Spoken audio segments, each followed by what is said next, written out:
हर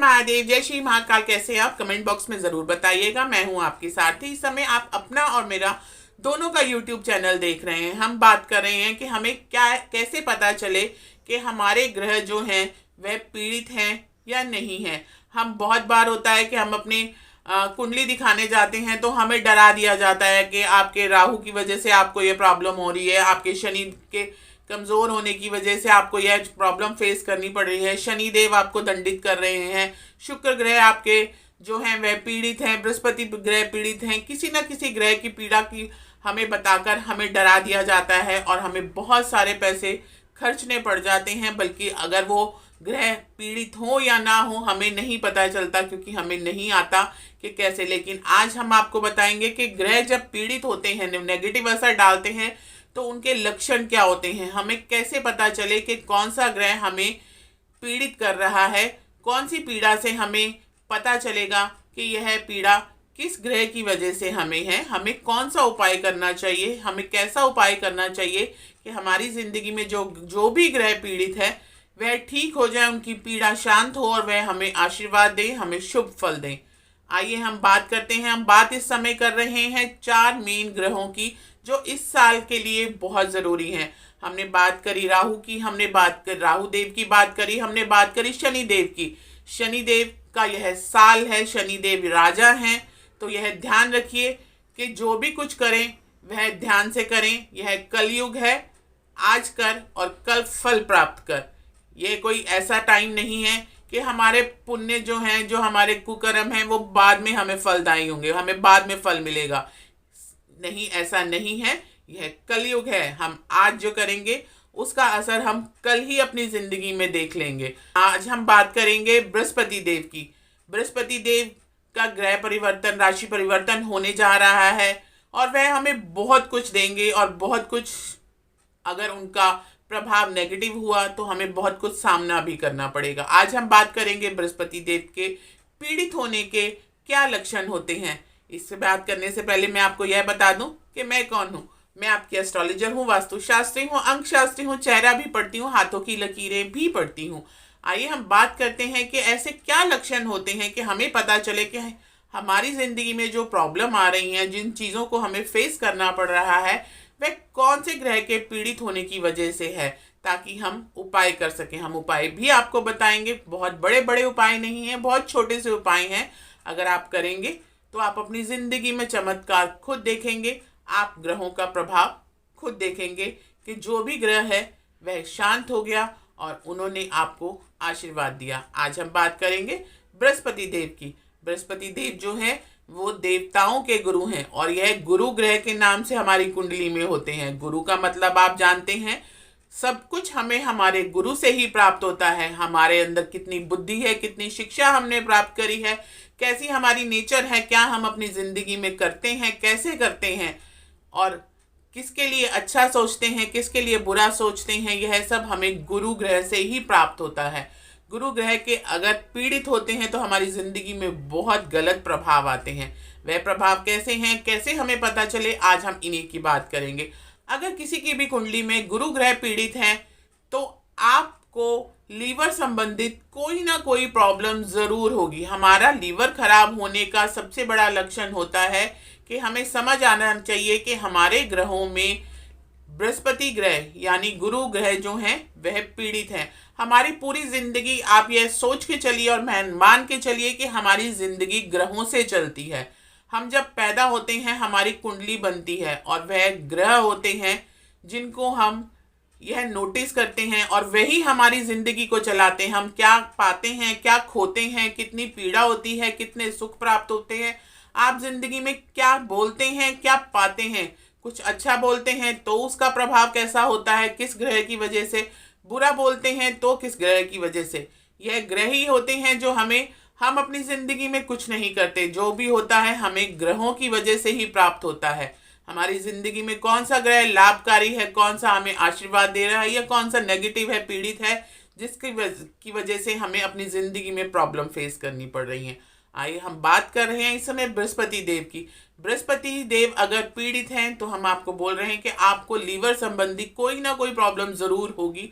आपकी digestion power, आपकी जो इम्यूनिटी सिस्टम है वह आपका गड़बड़ रहेगा। आपको कोई ना कोई प्रॉब्लम हमेशा रहेगी। अगर आपकी कुंडली में या किसी की कुंडली में भी बृहस्पति देव पीड़ित हैं तो आपके अपने भाई से कभी नहीं बनेगी, बहुत गंदी दुश्मनी होगी। यहाँ तक कि एक तरह से कह सकते हैं आप उनसे इतनी प्रॉब्लम फेस करेंगे कि वो आपके ना चेहरा देखना चाहेंगे, आपसे लड़ाई करेंगे, आपका जान के दुश्मन बन जाएंगे। इतनी गंदी तरीके से आपके अपने भाइयों से रिलेशन हो जाते हैं अगर आपकी या किसी की भी कुंडली में बृहस्पति देव पीड़ित होते हैं। तो अगर बृहस्पति देव किसी की कुंडली में पीड़ित होते हैं तो उसे संतान प्राप्ति में बहुत बाधाएं आती हैं, बहुत मुश्किल से संतान प्राप्ति होती है। तो यह लक्षण होता है कि किसी की कुंडली में जब बृहस्पति देव गुरु ग्रह जब पीड़ित होते हैं तो हमें संतान सुख आसानी से प्राप्त नहीं होता। अगर आपकी कुंडली में या किसी की कुंडली में भी बृहस्पति देव पीड़ित हैं तो आपको ब्लड संबंधी कोई ना कोई प्रॉब्लम जरूर होगी। आपको चोट लगती रहेगी, आपको ब्लड निकलता रहेगा। आपको कोई भी चोट लगी है तो वह इतनी आसानी से ठीक नहीं होगी। यह एक लक्षण होता है बृहस्पति देव के पीड़ित होने का। बृहस्पति देव अगर कुंडली में पीड़ित होते हैं तो हम कोई भी निर्णय ठीक नहीं ले पाते।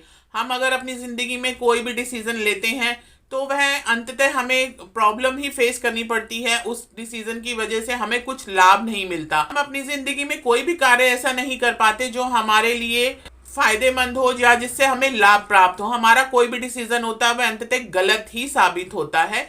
यह एक लक्षण होता है जिसकी वजह से हमें पता चलता है कि हमारी कुंडली में जो है वह गुरु ग्रह जो है वह पीड़ित है। अब स्टूडेंट्स के लिए अगर हम बात करें तो स्टूडेंट्स कैसे पता करें कि उनके बृहस्पति देव, जब हम स्टूडेंट लाइफ जीते हैं तो हमारे लिए हमारे गुरु ग्रह का बलवान होना बहुत ज़रूरी होता है। ऐसा नहीं होना चाहिए कि वह पीड़ित हो। अगर आप एक स्टूडेंट हैं और आप अपनी किताबों को अस्त व्यस्त रखते हैं, इधर उधर पड़ी रहती हैं, उनकी रिस्पेक्ट नहीं करते, उनका आदर नहीं करते, जहाँ बैठते हैं वहीं छोड़ देते हैं, पढ़ा वहीं छोड़ दिया, उनको उनके स्थान पे नहीं रखा, यह एक सबसे बड़ा स्टूडेंट्स के लिए लक्षण होता है कि आपके गुरु ग्रह जो हैं वह इस समय पीड़ित हैं। यह ध्यान रखिए स्टूडेंट्स के लिए। और जब गुरु ग्रह पीड़ित होते हैं तो हमें बहुत कुछ फेस करना पड़ता है। अगर आप स्टूडेंट लाइफ जी रहे हैं तो आप विशेषतः ध्यान रखिए। अगर किसी की कुंडली में बृहस्पति देव या गुरु ग्रह पीड़ित होते हैं तो आप नमक ज़्यादा खाते हैं, आपको नमक ज़्यादा खाने की आदत पड़ जाती है, आपको अच्छा लगता है नमक खाना। अगर गुरु ग्रह पीड़ित हैं तो आपका पैसा कहीं फंस जाता है। अनायास आपने कोई कार्य किया और आपने जो भी पैसा लगाया वो कहीं फंस गया, वह आपको फलदायी नहीं हुआ, उसका कोई भी फल आपको प्राप्त नहीं किया। आपने सोचा तो यही था कि आपने जहाँ पैसा लगाया, इन्वेस्ट किया है, वहाँ से आपको प्रॉफिट होगा, लेकिन अनायास वह फंस जाता है। आप किसी के पास किसी को दे देते हैं, वहाँ फंस जाता है, या किसी की आपने हेल्प की होती है और जब आपके गुरु ग्रह पीड़ित हो जाते हैं तो वह पैसा फंस जाता है, आपको वापस नहीं मिलता। यह लक्षण होता है कि आपकी कुंडली में जो है वह गुरु ग्रह पीड़ित हैं। जब किसी की भी कुंडली में गुरु ग्रह पीड़ित होते हैं तो आप बड़ी उम्र की औरतों पर कुदृष्टि रखते हैं। अगर आपके बृहस्पति देव, आपके कुंडली के गुरु ग्रह जो है वह पीड़ित हैं, आपने देखा होगा वृद्धावस्था में पहुँचते पहुँचते कई जेंट्स होते हैं जिनकी कहा जाता है कि दृष्टि अच्छी नहीं है, वह औरतों को सही दृष्टि से नहीं देखते, या आपकी वृद्धावस्था ही नहीं, आप नॉर्मल एज में भी जवान होते हैं तो आप अपने से बड़ी एज की लेडीज़ की तरफ ज़्यादा अट्रैक्ट होते हैं, आप उन पर कुदृष्टि रखते हैं। आपकी जो दृष्टि होती है, आपकी जो सोच होती है उनके लिए वह सही नहीं होती। यह बहुत बड़ा कारण होता है जिससे हमें पता चलता है कि हमारी कुंडली में जो है वह गुरु ग्रह इस समय पीड़ित हैं। आइए हम बात करते हैं अब उपायों की। अभी तक हमने बात करी उन लक्षणों की जिनसे हमें पता चले कि हमारी कुंडली के या किसी की भी कुंडली के गुरु ग्रह पीड़ित हैं तो वह क्या असर देते हैं, हमारी ज़िंदगी पर क्या प्रभाव होता है। अब हम बात करेंगे उपाय की। अगर आपकी या किसी की कुंडली में भी गुरु ग्रह पीड़ित हैं तो आपको नमक कम खाना चाहिए। आप बड़ों का आदर करें, बड़ों की इज्जत करें, उनके चरण स्पर्श जरूर करें। आपको अपनों से बड़े कहीं भी मिले, आप उनको चरण स्पर्श जरूर करें। गुरु को पूजना ही गुरु को इज्जत देना, उनको मान सम्मान देना होता है। और हमारे जो बड़े बुजुर्ग होते हैं वह हमारे गुरु ही होते हैं। हमारे माता पिता जो होते हैं वह भी हमारे गुरु ही कहलाए जाते हैं। जितना हम बड़े बुजुर्गों को आदर करेंगे, उनको चरण स्पर्श करेंगे, उतने हमारे गुरु ग्रह जो हैं वह शांत होंगे, वह ठीक होंगे, उनकी पीड़ा ठीक होगी। अगर किसी की कुंडली में गुरु ग्रह पीड़ित हैं तो आपको किताबों का दान करना चाहिए। किसी भी कोई भी बच्चा ऐसा हो जो पढ़ना चाहता हो और उसके पास इतना सामर्थ्य ना हो या बुक्स ना हो, तो आप उनको बुक्स का दान, किताबों का दान कीजिए। यह बहुत बड़ा दान है जिसकी वजह से हमारी कुंडली के गुरु ग्रह जो है वह शांत होते हैं और हमें आशीर्वाद देते हैं। छोटे छोटे से उपाय हैं, अपनी ज़िंदगी में ज़रूर कीजिए। गुरु ग्रह को ठीक करने के लिए आप नियम बना लीजिए कि आपने गाय की सेवा ज़रूर करनी है। ऐसा नहीं है कि हम आपको कह रहे हैं कि गाय पाल लीजिए और उसकी सेवा कीजिए।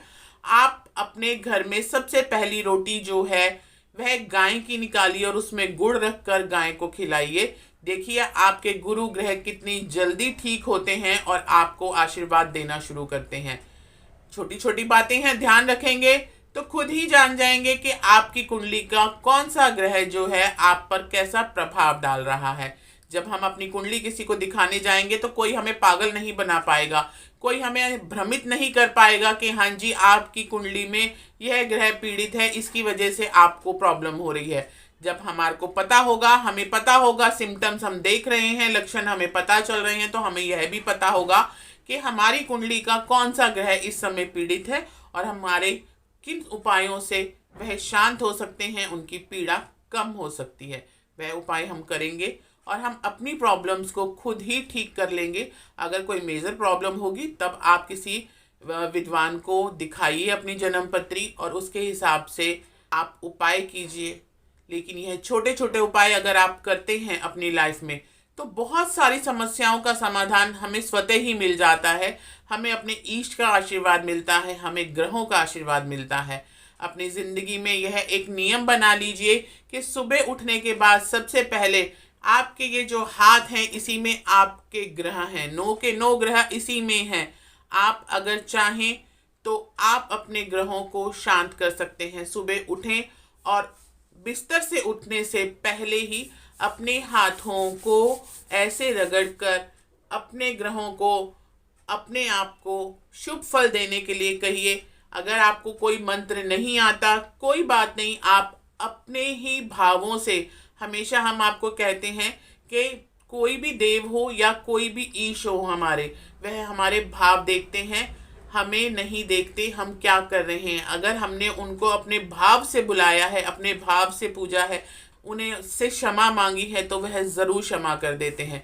उठने से पहले अपने चेहरे को देखिए, अपनी हथेली को देखिए और उसके बाद अपने ग्रहों से माफ़ी मांगिए और उनसे कहिए कि आपके ऊपर आशीर्वाद दें और आपका दिन आज का रोज करिए और रोज बोलिए कि हे देव आप सब हमें आशीर्वाद दीजिए और हमारा दिन मंगलमय कीजिए। यह बात बहुत छोटी सी है, इतना तो सभी बोल सकते हैं। यह अगर आप कहेंगे तो आपके सभी ग्रह जो हैं वह शांत हो जाएंगे और आपको आशीर्वाद देंगे। आपको आशीर्वाद ही चाहिए। ईश्वर से अपने आशीर्वाद मांगिए, भगवान से आशीर्वाद मांगिए। जिनको भी आप पूछते हैं, आप अगर कान्हा जी को पूछते हैं, ठाकुर जी को, विष्णु जी को, माता रानी को, भोलेनाथ को पूछते हैं, तो आप उनसे कहिए कि आप पर सदैव अपनी कृपा दृष्टि बनाए रखिए। बिस्तरे से उतरने से पहले यह ज़रूर कहिए। उसके बाद देखिए आपकी ज़िंदगी में बहुत कुछ स्वतः ही ठीक होता जाएगा। यह सब अगर छोटी छोटी बातों का हम ध्यान रखते हैं तो हमारी ज़िंदगी में जो प्रॉब्लम्स आती हैं, ये नहीं होता कि प्रॉब्लम्स नहीं आती, प्रॉब्लम्स आती ज़रूर हैं लेकिन वह निकल जाती हैं बहुत आराम से। हमें सभी का आशीर्वाद प्राप्त होता है। छोटे छोटे कार्य हैं, कीजिए और प्रभाव देखिए।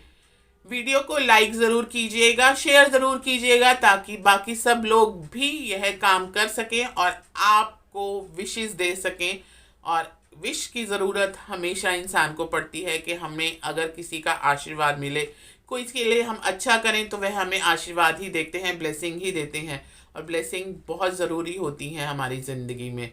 खुश रहिए, सबको खुश रखिए, सब कुछ कीजिए जो दिल में आए, लेकिन किसी के लिए गलत मत कीजिए, किसी के लिए गलत मत सोचिए। बड़ों का आदर कीजिए। मैं फिर आऊंगी कुछ नया, कुछ अद्भुत लेकर। हर हर महादेव, जय श्री महाकाल।